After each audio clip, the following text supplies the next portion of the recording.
To the incredibly hardworking teams that really are on call all throughout the night as our residents are safe at home, staying warm, and hopefully staying safe off the streets. Our vehicles and our drivers and our city teams are out there trying to prepare the streets, treat them before the snow comes down, clear it when it does come down, and then make sure that they're safe. We just did a walk through all the various places that vehicles are getting prepped right now.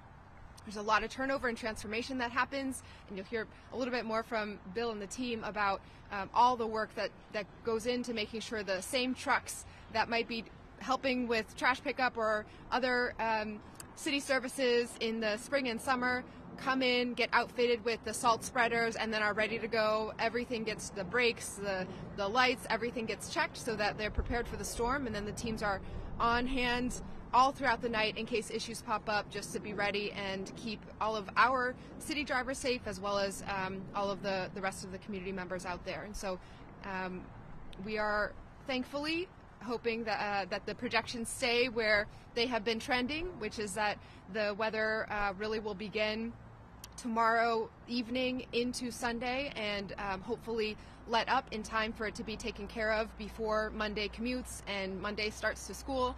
So nothing is quite predictable here in New England, but the timing of this, so far, fingers crossed, does mean that it should have less of an impact on the normal rhythms of our weekday commutes and school pickups and drop-offs and all of that.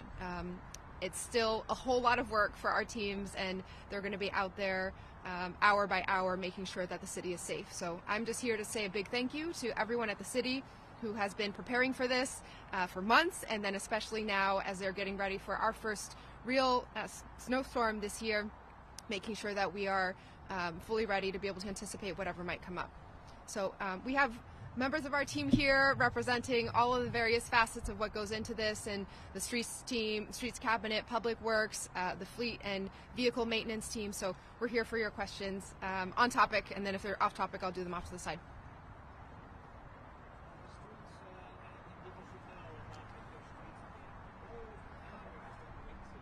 Anything about streets being closed or? No, at this point, I mean, looking at Yasher Franklin Hodge, Chief of Streets for the city. So at this point, looking at the forecast, this has the potential to be a real storm for the city, but it does not look like it's going to be at the level of kind of accumulation, at least as currently forecasted, where we would be concerned about having to close down streets or do a sort of blizzard scale operation. So really the focus that we will have, there is a lot of uncertainty around timing in this forecast and when rain changes over to snow, what the mix of rain and snow will look like throughout the day.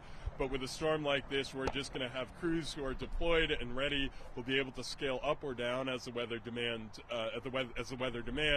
Our goal will just be to keep on top of the storm as it is happening, to keep streets clear and passable. If there are moments of intense snow for late Sunday afternoon, Sunday evening, there may be times when there's snow accumulating on the roadways, but we're always going to be there following quickly with a plow or a salt truck to make sure that we get that cleared away. In general, though, when there is weather like this, we ask that people use caution if they are going out, that they drive carefully. This is, even with a slushy storm, it can be slippery, and so we just want everybody to be safe as we go about our business of keeping the streets open. Yeah, no, at this point it looks like this will just be typical parking rules and no snow emergency planned. So. Quick question.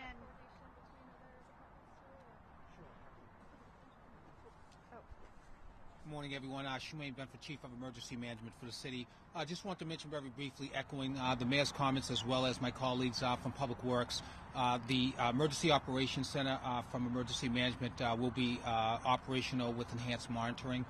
We're doing what we customarily do across the city with coordination.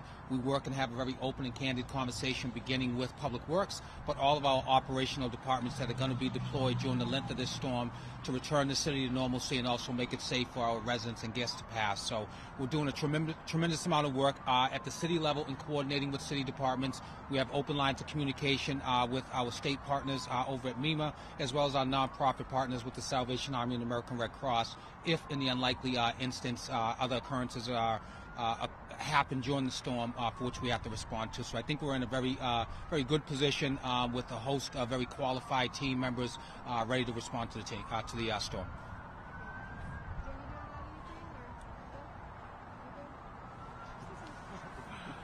Daniel Need, Department of Public Works, Superintendent of Highway. As the mayor said, crews are getting ready, prepping vehicles, also attending to the day-to-day operations. The Public Works taking care of cleanliness, that type of thing. We'll be ready. We have the ability to scale up to 800 plus pieces should that need arise. Looking at the forecast as it is right now, we'll see how close we get to that. Seems to be trending in the right direction, but as with anything, we'll be ready to go come Sunday.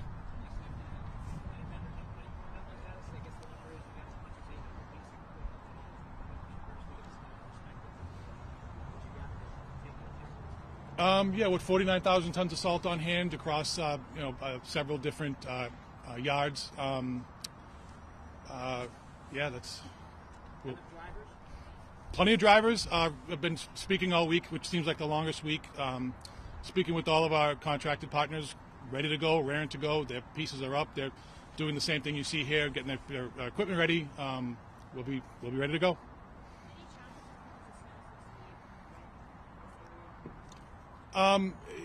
Not really. It is different snow, but it's not. It's the same thing. The hourly. The rate at which it falls, that can be an issue. Heaviest is going to be midnight to 6. It's looking right now, again, forecast change, but usually the snowfall rate is what we look at. Question about the budget. I don't know which of you would maybe be able to answer it, but in the past you've said that the budget is based on past years, like I think the past 5 years or so. And since we've had so many snowless winters recently, has that affected the budget? The snow budget is sort of a unique thing in the city because it is so unpredictable and so variable year to year. So there's typically a placeholder number that's placed into the budget every year based on past winters. But at the end of the day, our budget office works very closely with our team to monitor what we're spending throughout the winter and to make sure that funds are available for whatever level of response is necessary. So the budget has never been and will not be a limiting factor in our ability to respond to whatever Mother Nature throws at us, and we will just work closely with the finance team to make sure that we have the resources we need. And when you have a coastal storm like this, has the city done anything in the last year, say, to mitigate damage?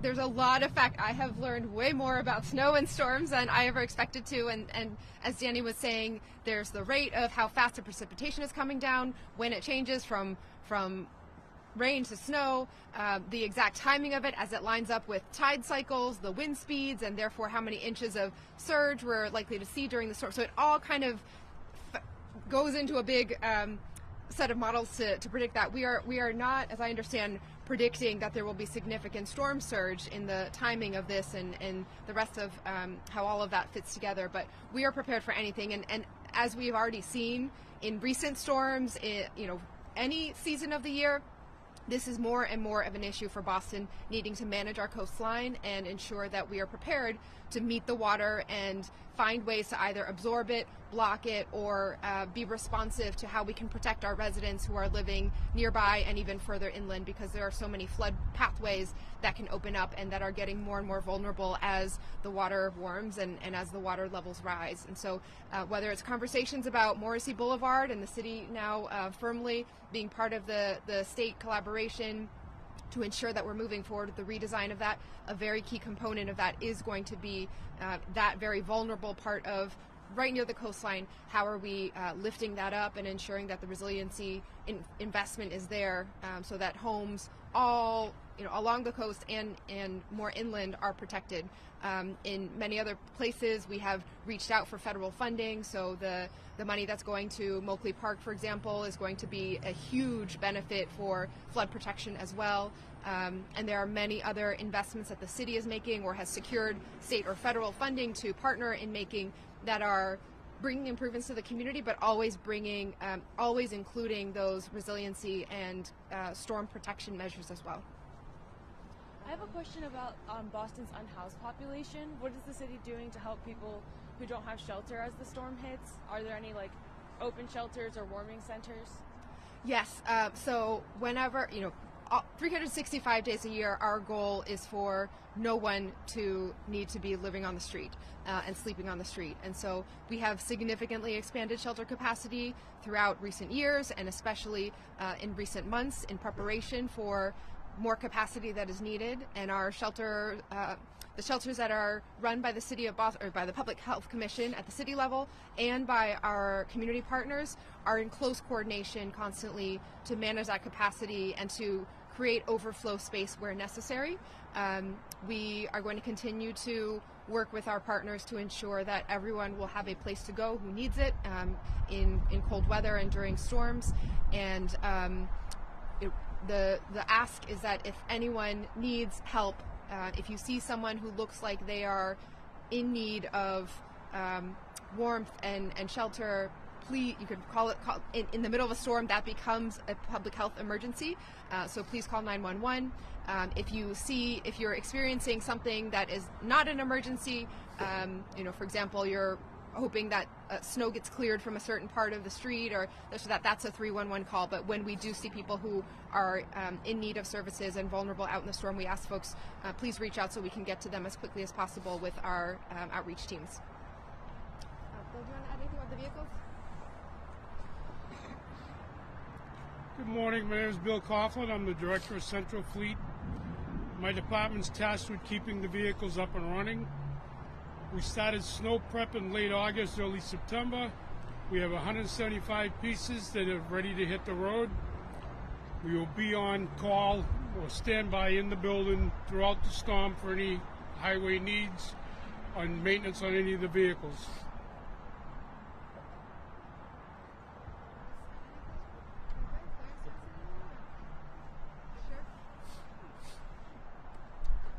Good morning, Clarence Perkins, Assistant Superintendent for Highway Division. Just wanted to tell everyone, just be safe out here and just clear the way for plows to come through and clear areas. Thank you. Okay. Is that good for snow questions? Anything else? Okay. All right. We'll go off to the side for anything else. Thank you. Sure. Yeah. Estamos aquí en el lugar para los servicios municipales en preparaciones para un invierno. Es la primera de este año y todos nuestros equipos sobre los vehículos, las preparaciones para residentes que necesitan viviendas y otros servicios, las escuelas y otras agencias, estamos juntos en preparación. La proyección es este evento es el día próximo y es solamente en el fin de semana. Esperamos que la proyección, porque no tenemos unos o muchos impactos a trabajadores y todas las maneras de transportación, pero es importante para cada comunidad, cada miembro en esa comunidad mantiene su seguridad y por favor participar con preparaciones y conectar con toda su familia y otros vecinos para las preparaciones también. Great, thank you.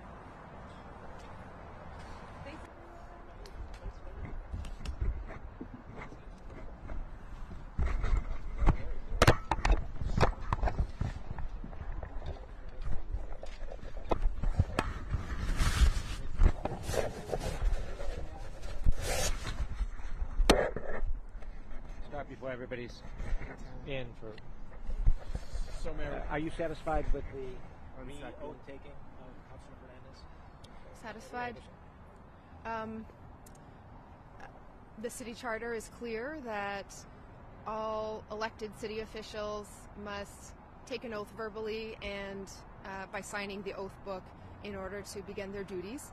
And I'm informed that the counselor took that oath verbally yesterday afternoon with the clerk, and so that issue is resolved. Are you disappointed it had to come to stop and start and that kind of thing to start the new year this week? The issue is resolved now, and I'm eager to get to work with the full City Council. So, Mayor, following up on the Dorchester-Morrissey Boulevard crash from yesterday, 2 children losing their lives, it seems, according to our sources and dispatch audio, that the police were pursuing and then they were instructed to stop their pursuit, but we have video showing they do appear to be pursuing. What's your comment on that? You know, did the police follow their orders here? It's unthinkable for any parent to grieve the loss of a child, and particularly for our school communities, it's absolutely heartbreaking to lose any member of our student community, and here when there are multiple young people, multiple families, multiple school communities grieving, it's just a very, very painful and difficult time for everyone. And I know the superintendent and her team is working really hard to ensure that we can provide supports, create space for all of our those who might be impacted at the various schools to access resources that are needed for grief and counseling and trauma. Sorry, go ahead. Yeah, and so the incident itself is under investigation. Any time that there is something as serious as this, there is a full investigation, and so we will follow the results of that. Are any police officers on leave as a result of this? I don't know the details of that. Mayor, I'm sorry, I missed the question about the city council. The city councilor oath. Yeah, if you just see it commenting on or not. Yeah. Well, what I was saying earlier was that the city charter is clear that anyone elected to serve at the city level, the mayor, the city council, must take an oath verbally and sign the oath book in order to begin their service to the city and their official actions in that office. And so I was informed by the clerk that oath has been taken verbally as of yesterday, and so that issue is resolved now. What about the votes that were taken before she took the oath verbally? It's undisputable that 12 city councilors took the oath on Monday and then immediately held their meeting and unanimously voted for their city council president, and that was the substance of that meeting, and that vote stands. Mayor, one more thing from me. How do you balance, or how does the police department balance this, need for public safety and, holding those responsible for crimes accountable? I mean, those kids, as unfortunate as the loss is, they got in the car, they were driving unlicensed, a stolen vehicle. They needed to pursue, but at the same time, they're a risk of a car accident that could have caused the death of a bystander, for instance. How does the police department balance those two things? There are very specific rules and protocols as to the situations where a type of chase might be necessary for the interests of public safety and where it is not allowed. And those rules are written down, and in situations like this where it's unclear from the audio and other information that is immediately available what exactly happened, there's a deeper investigation that goes to look at every facet of that and put it together. Thanks, everyone. Good? Appreciate it. Thanks. Thank you so much. Happy New Year. Thank you, Mayor. Happy New Year. Thank you, man. Yeah.